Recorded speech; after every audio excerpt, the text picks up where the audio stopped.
Hello guys, welcome back to my channel after a long time. ഇപ്പോഴാണ് കേട്ടോ ഞാൻ video ചെയ്യുന്നത്. ഇന്ന് നമ്മൾ ചെയ്യാൻ പോകുന്നത് ഡെസ്ക് മേക്കവറാണ്. ഞാനൊരു പോൾ ഇട്ടിട്ടുണ്ടായിരുന്നു, അതിൽ കൂടുതലും വന്നത് റിക്വസ്റ്റായിട്ട് വന്നത് ഇതേപോലെ ഡെസ്ക് മേക്കവറാണ്. ആഫ്റ്റർ വെക്കേഷൻ ഞാൻ ചെയ്യാമെന്ന് പറഞ്ഞ് എക്സാംസ് എല്ലാം കഴിഞ്ഞു. നമുക്ക് ഡെസ്ക് മേക്കവർ ചെയ്യാം. പല്ലങ്കോലായിട്ട് കിടക്കുവാണ്. ഇതേ മേളിലൊക്കെ ഞാൻ ടൈം ടേബിളും എല്ലാം സ്കൂളിലത്തെ കാര്യങ്ങളും എല്ലാം ടു ലിസ്റ്റിൽ എക്സാമിന് വേണ്ടിയിട്ടുള്ള പ്രിപ്പറേഷനൊക്കെ എഴുതി വെച്ചേക്കായിരുന്നു. ആദ്യം അതൊക്കെ ഒന്ന് റിമൂവ് ചെയ്യാം. ആദ്യം ഈ ഗ്രിഡൊക്കെ ഒന്ന് മേക്ക് ഓവർ ചെയ്തെടുക്കാം കേട്ടോ. അപ്പോൾ വീഡിയോയിലോട്ട് പോയാലോ. നമ്മൾ ആ ഗ്രിഡൊന്ന് മാറ്റിയിട്ട് അതിലുള്ള പൊടിയൊക്കെ തട്ടിക്കളഞ്ഞ് ഒന്നുകൂടി അവിടെ തന്നെ വെക്കുകയാണ്. അതേ ഷേപ്പിൽ തന്നെയാണ് വെക്കണം. ഞാൻ വിചാരിച്ചു കുറേ ഗ്രിഡ് ഉണ്ടാക്കി വെക്കാമെന്ന്. പിന്നെ ഏറ്റവും സിമ്പിളായിട്ട് മടിയായതുകൊണ്ട് തന്നെ അത് തന്നെ വീണ്ടും വെച്ചു. കുറേ സാധനങ്ങളൊക്കെ പുതിയതായിട്ട് ഉണ്ടാക്കി വെച്ചു. അപ്പോൾ എങ്ങനെയുണ്ടെന്ന് കമൻറ്റ് ചെയ്തിട്ടോ. ഇത് എനിക്ക് ഭയങ്കര ഇഷ്ടപ്പെട്ടു. ഈ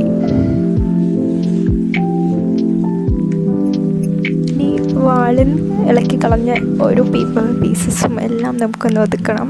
ഇതൊക്കെ ഒന്ന് എടുത്ത് കളയാട്ടോ. ആവശ്യമില്ലാത്ത സാധനങ്ങളാണ്, നമുക്ക് കളയാനുള്ളതാണ്. അപ്പോൾ നമ്മൾ എന്തായാലും കളയുകയാണ്.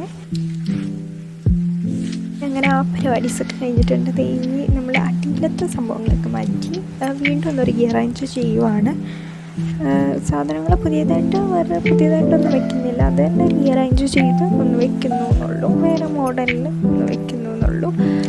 അപ്പോൾ അതങ്ങോട്ട് ചെയ്ത് നോക്കാം.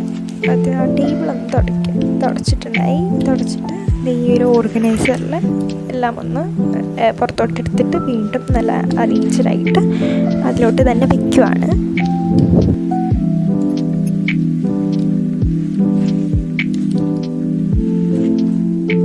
അത് കഴിഞ്ഞ് ആ ടേബിളൊക്കെ ഒന്ന് തുടച്ച് വൃത്തിയാക്കുന്നുണ്ട്. എന്നിട്ട് സാധനങ്ങളൊക്കെ ഒന്ന് അറേഞ്ച് ചെയ്ത് വെച്ചേക്കാം കേട്ടോ. ഈ സ്കെച്ചൊക്കെ ഒന്ന് അടുക്കി വെക്കണം. കുറേ ഇങ്ങനെ ഭയങ്കര അലമ്പായിട്ടിരിക്കുമായിരുന്നു, മെസ്സി ആയിട്ടിരിക്കുമായിരുന്നു. നമുക്കെന്തായാലും ഇന്നെന്തായാലും അതൊക്കെ ഒന്ന് മാറ്റി നല്ല കിട്ടില്ല ടേബിളാക്കി എടുക്കാം കേട്ടോ.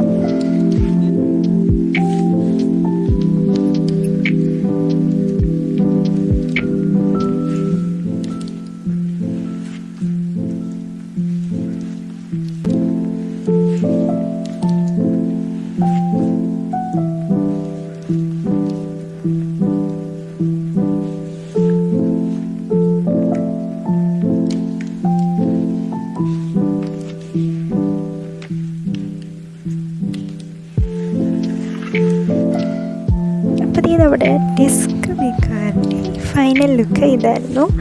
എന്താ ഒരു എലിക്ക് റോബോട്ടിനെ കൂടി ഞാൻ വയ്ക്കുന്നുണ്ട്. തെർമോക്കോൾ വെച്ച് ഉണ്ടാക്കിയതാണ് കേട്ടത്. അത് എങ്ങനെയുണ്ടെന്നുള്ളത് നിങ്ങൾ കമൻറ്റ് ചെയ്യാൻ മറക്കരുത്. ഇഷ്ടപ്പെട്ടാൽ ലൈക്ക് ചെയ്യുക, ഷെയർ ചെയ്യുക, സബ്സ്ക്രൈബ് ചെയ്യുക. നമ്മളുടെ എയിം എന്ന് പറയുന്നത് 100 സബ്സ്ക്രൈബേഴ്സാണ്. അതിനുവേണ്ടി എത്തിക്കാൻ വേണ്ടിയിട്ട് നിങ്ങളെല്ലാവരും സബ്സ്ക്രൈബ് ചെയ്യാൻ മറക്കരുത്. പുതിയ വീഡിയോസ് എന്തായാലും ഒരു ദിവസം അപ്ലോഡ് ചെയ്യുന്നതായിരിക്കും. Okay, bye-bye.